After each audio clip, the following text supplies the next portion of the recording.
Emoni Bates announced a few days ago that he is officially transferring from Memphis.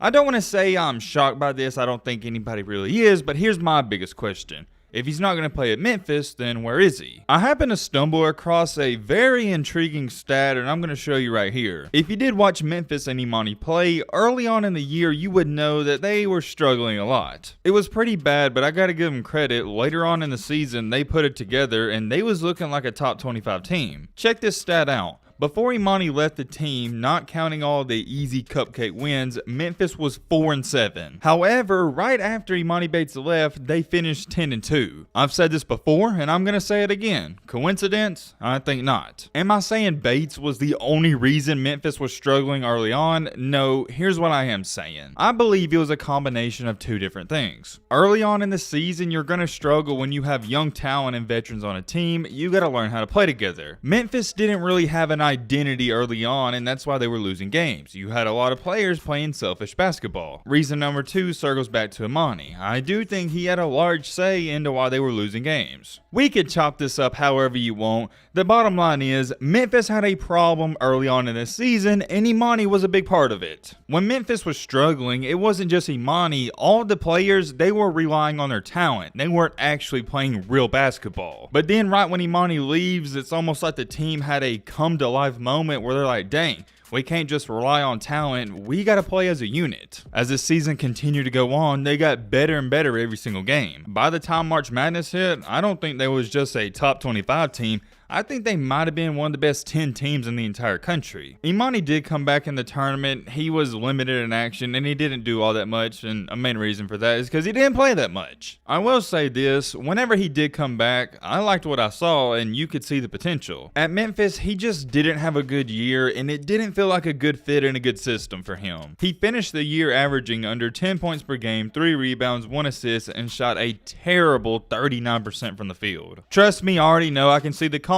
Well, Matt, he's a young guy. He was supposed to be a senior in high school. He shouldn't even be playing in college. I hear you, and I understand what you're saying 100%, but I want you to understand what I'm about to say. We're not talking about a typical 4 or even a 5-star recruit. This was the #1 overall player in the country, and he was supposed to be the next Kevin Durant, right? Emoni was labeled as the chosen one when he was 14 years old. He was in Sports Illustrated when he was 15. When people start to put you in that chosen one category with Kevin Durant and LeBron James, your expectations are going to be on another level. Was the hype too much at a young age? Yes, it was way too much. Nobody should ever have that much pressure. That's what comes with it though. So, when you are labeled as the chosen one, I don't care if you're supposed to be a quote-unquote senior in high school. It doesn't matter to me. You gotta put up good numbers and perform good. I'm sorry, I can't give him the excuse that he's a young guy in college. Let me put it this way, and I hope this gives you a different perspective. LeBron James was only 18 years old in his first season in the NBA. Nowadays, technically, he wouldn't have even been able to skip college, he would have had to go there. But instead, he went straight to the NBA, and no 18-year-old's supposed to be playing there. If LeBron would have put up 9 points per game, 3 rebounds, and 1 assist, and shot under 40%,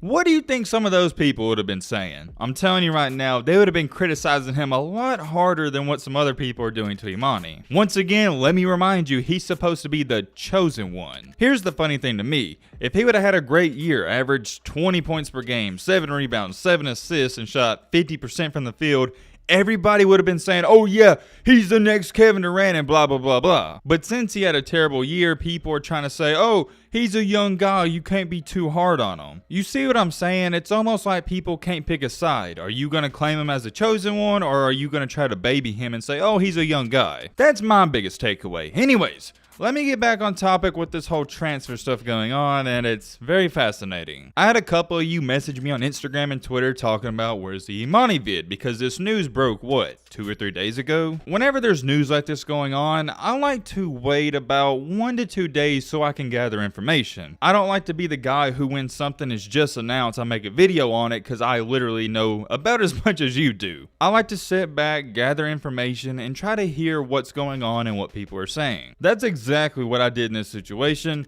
and some of the stuff going on and some of the rumors, they're pretty insane. Like I said earlier in the video, most of us knew he was going to leave Memphis, but almost nobody knows where he's going to go. There's not even a sight or a hint of any sign saying, oh yeah, he's going to go to this college. Legitimately, when you sit back and think about it, where does he even fit in? From everything I've seen and heard, I don't think he has an attitude problem, but he does have that slight ego where he feels like he can take a ton of shots that normally most players wouldn't. I do got to give him his credit though, because he's going to make a lot of tough shots that most people won't. The thing with Emoni that concerns me, at least at the college level, is he already plays like an NBA player. He has an NBA game style and flow. He takes shots early on in the shot clock, and he takes bad shots, but he also makes some of them. He can be really hot, and he can also be really, and I mean really cold. There's not really a college system where you look at it and say, oh yeah, Emoni Bates, he's going to thrive there. The only real one that made sense is Memphis, because you knew Penny Hardaway,